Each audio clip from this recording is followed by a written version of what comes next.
The new book is called Dead Celebrities Living Icons, and it just came out, and it's now available for ordering through Amazon.com.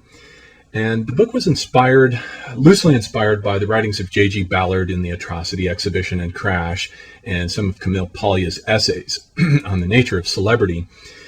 And what happened was I started out getting curious about Elvis Presley. I was working on a separate project, and I became curious about Presley, whom I knew nothing about. This was about 5 years ago. And I decided on a whim to check out of the library Peter Guralnick's 2-volume biography on Elvis Presley. So I sat down and read through it very quickly in a matter of about a week. It read like a novel. It was utterly fascinating, and it inspired me to write an essay on Elvis Presley. So I sat down and I wrote this essay, and the essay went so smoothly that I began to wonder about other celebrities that were of a similar nature to him, people of whom I also knew little to nothing, people like Marilyn Monroe and James Dean and John F. Kennedy. And I began to wonder what it was that was so fascinating about these individuals, that their images have become a kind of permanent baggage in the American psyche, a kind of permanent iconic landscape in the American psyche. And I got curious about that. So I started reading these other biographies, and pretty soon I began to see a pattern emerge. And the pattern that I began to see emerge was that when the individual becomes a celebrity, something happens to him or her. He enters into a kind of parallel reality that is created and configured specifically by electronic technology. And there's a reason why this type of celebrity came into being after World War II, because it was from out of that war that electronic technology was born, and it made this possible. Television comes out of that war, and it made possible the creation of this sort of parallel dimension, this electronic landscape, which is an iconic, flatter world than the three-dimensional world. It's a kind of two-dimensional world of archetypal forms, very much analogous to the mythical landscapes of ancient oral epics and traditions that were common until the novel came about in the 17th century, along with the rise of the nation state. And the novel came about and pushed out this old oral, tribal, traditional idea of the hero as exemplaristic and mythic and archetypal, and you began to get the rise in the novel at that time of the three-dimensional character. As the word novel implies, this was a new personage, somebody whose life story had never before been told, and which it was the purpose of the novel to chronicle. Well, this is the world that came into being with the Gutenberg galaxy, and which, with the rise of electric technology in the 19th century, and then with electronic technology around the time of World War II, has been in complete disintegration. And what electronic technology does is it actually retrieves this older metaphysical landscape, this archetypal exemplaristic landscape, in which characters exist in a kind of two-dimensional fairy tale-like Alice in Wonderland iconic reality. And it's a world that runs parallel to ours.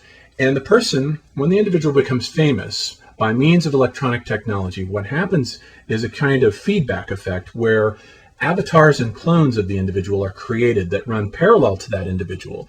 And they take on a kind of exemplaristic, archetypal, mythical nature, a simplistic nature that is very much akin to putting on a mask, for example. When you put on a mask, you depersonalize yourself. You are no longer the three-dimensional individual with a long biographical history, a particular example. You become an archetypal personage, a masked apparition from another world.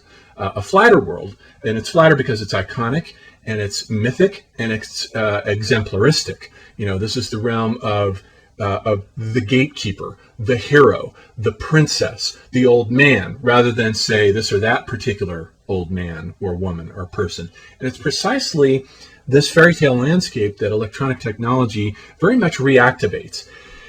And in doing so, it has created the phenomenon of celebrity as we know it today, which is a kind of retrieval of the saints in the age of electronic stained glass. And electronic technology is very much, with all our video screens and monitors, is very much a retrieval of this idea of stained glass, where you get, as McLuhan pointed out, with stained glass you have the phenomenon of light through. not light on. With the printed page, you have light on. With stained glass, you have light through, as you also do with television. And with LCD screens, you have the phenomenon of light through. So it's very much analogous to a kind of retrieval of stained glass, electronic stained glass, as William Irwin Thompson has called it. And as Camille Paglia has pointed out, Elvis has become the first Protestant saint, more or less equivalent to the first Protestant saint. And you get the phenomenon of a saint when you have people naming their children after a famous individual. And the life of the person usually has to have some sort of tragic demise. And so it seems to me that with the disintegration of the Catholic pantheon of the saints, the cult of the celebrity is now the closest thing that we have that is equivalent to the phenomenon of the saints, what the saints used to function as for entire populations during the Middle Ages, and which they do no more. And so now these individuals have taken on an exemplaristic, archetypal, demigod-like status in our society by the way of which the rest of us in some way or another measure our lives. But there's a tragic dimension to this, because the actual individuals who generated these two-dimensional iconic images were actually three-dimensional personages with full round life histories and idiosyncrasies and particularities. Marilyn Monroe, for example, the two-dimensional icon that she created was this ditzy, blonde, beautiful woman, mythical archetype, sort of retrieval of Venus, whereas the real Marilyn Monroe was actually very intelligent, liked to read Dostoevsky and Tolstoy, had a brain, was very smart, witty, and clever.